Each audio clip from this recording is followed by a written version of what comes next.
to my channel. Today I am going to talk about gastroesophageal reflux disease, which we also call acid reflux. We are going to learn about its symptoms, causative factors, its treatment options and how to reverse it. So let's begin. GERD, in short we say GERD. It refers to the regurgitation of the gastric content into the esophagus, resulting into the heartburn. Heartburn is the burning sensation in the center of the chest due to the backflow of the stomach content into the food pipe, that is esophagus. Heartburn is a major symptom of GERD. Normally, swallowing causes the peristaltic movement. These are the involuntary wave-like movement that push the food down from the esophagus through the entire digestive tract. The food pipe or the esophagus is a tube that connects the mouth to the stomach. The lower end of the esophagus has a muscular band called the lower esophageal sphincter or LES. The LES acts as a guard and prevents the regurgitation of the stomach content into the food pipe. But what happens in GERD, the sphincter does not close properly, which allows the stomach content to leak back into the food pipe and irritate it. This is one reason. The another reason is that when the pressure in the stomach increases beyond the pressure created by the sphincter, then also the food regurgitate and aggravate the GERD. As the esophageal mucosal lining is delicate to handle the acidic content, the lining gets inflamed or destroyed, due to which the range of symptoms start. But the question arises, why the sphincter does not work as it should be? Because there are some factors which relax the sphincter, like spicy food, fatty food, alcohol, coffee, tomatoes, onion, garlic, chocolate and carbonated beverages. Besides certain foods, there are certain triggering factors, like overeating. Overeating will lead to being overweight, especially the abdominal obesity. Lack of physical activity, smoking, stress, anxiety, depression, insomnia will also worsen the condition. Few medical conditions like hytalania, it is a condition in which the stomach bulges up into the chest through an opening of the diaphragm. The diaphragm is a thick band of muscle that separates the two areas, that is chest and abdomen.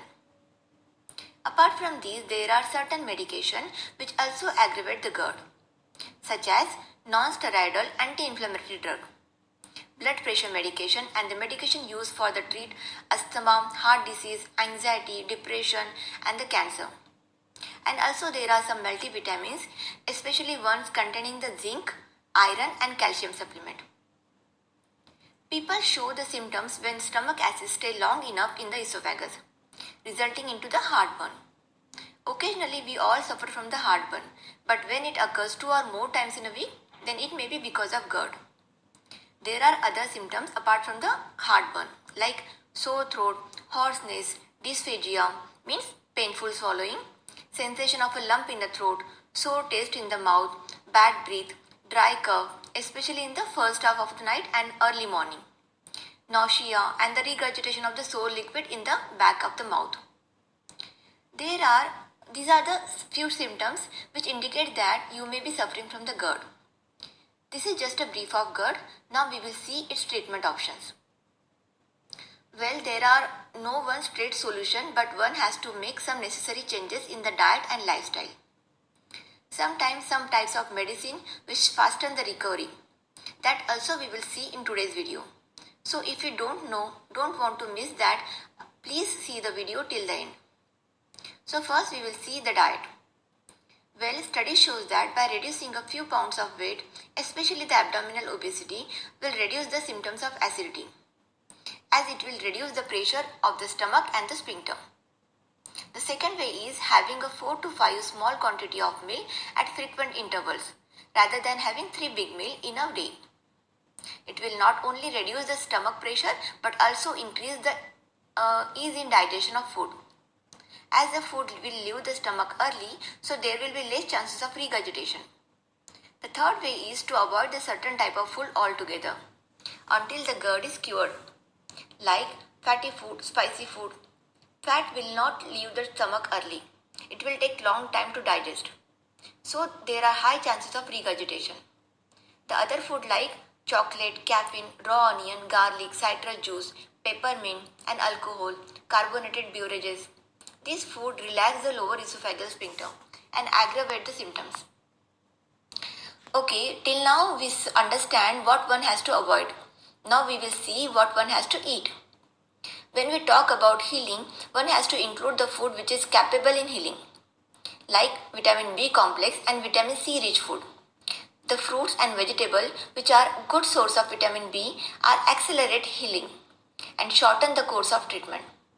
On the other hand, vitamin C reduces the symptoms by increasing the production of saliva and the stomach mucus.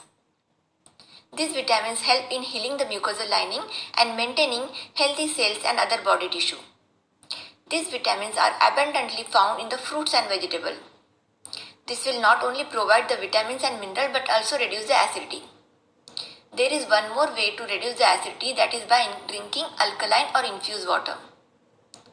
Along with this, you have to include whole grain and protein rich food, which again help in tissue repair. Well, sometimes there will be internal bleeding because of chronic acidity, which causes iron deficiency anemia.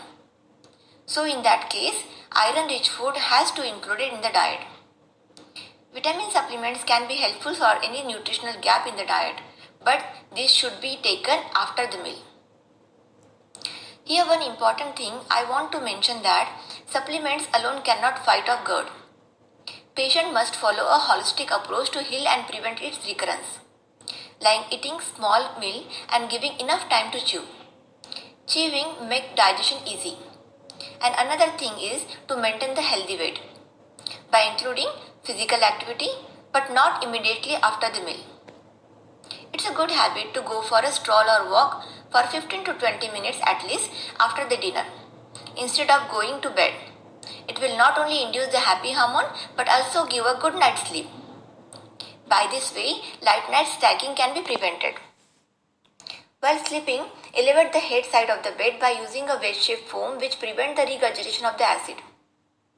Sleeping on the left side instead of right side will help in the midnight dry cough, as gravity keeps the acid in the pouch of the stomach and it will not regurgitate. These are the few simple tips which I think will help you in managing the GERD. Now we will see the OTC, that is over-the-counter medicine. There are basically 5 types of medicine available to fasten the recovery. The first category is antacid, like aluminium and magnesium hydroxide. Taking this medicine in combination is better to avoid any side effect like constipation and diarrhea. This is a good option if you are suffering from the mild and occasional symptom of acid reflux. Antacids are weak bases that interact with the HCl, that is a stomach acid, to form salt and water. They are mainly used to reducing gastric acidity. This medicine have to take 1 hour after the food for better result. Its action will last for a couple of hours, then the symptoms reappear, as it will not heal the underlying cause. Long-term use of this medicine will cause a major side effect like constipation, osteoporosis and poor kidney function. For temporary relief, this is good. If you need to take antacid every day, then you have to think of a stronger medicine like H2 blocker. That is the second line of medicine. It will work a little longer compared to antacid. Antacid give faster relief but are short-lived, just for 2 to 3 hours, while H2 blocker effective for 6 to 8 hours. But this also has almost the same side effect as antacid. In fact, one of the H2 blocker, that is ranitidine, is banned as it has carcinogenic effect on the body. Now it's not available in the market from 2022. The third line of medicine, I can say that it is a good choice as it has no side effect or the minimum side effect. These are PPI, that is proton pump inhibitor. This medicine decrease acid production, so help in healing the damage caused by the acidity. But it will work best if you take 1 hour before the meal, as its biological availability increases by 85 to 90%. The fourth line of medicine is prokinetic agent.